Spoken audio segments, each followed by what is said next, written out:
Hi everyone, so today's video I'm going to show you a step-by-step guide on how to add Alpha Network to Trust Wallet. First is open the Alpha Network app, go to your user settings and tap on Keys Manager. And then generate your key, then copy the sign-in key.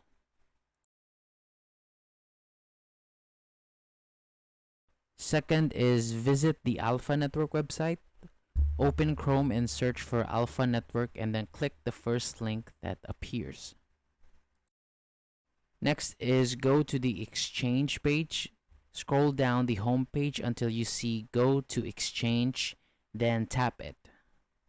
Afterwards, go to Sign In to Exchange. Tap Sign In, then paste the sign in key that you copied earlier. Then tap Sign In again. And finally, connect your wallet. It's on the Exchange page. Tap Connect Wallet to add funds. And when the Wallet Connect pop-up appears, choose Connect, then select Trust Wallet. And that's all.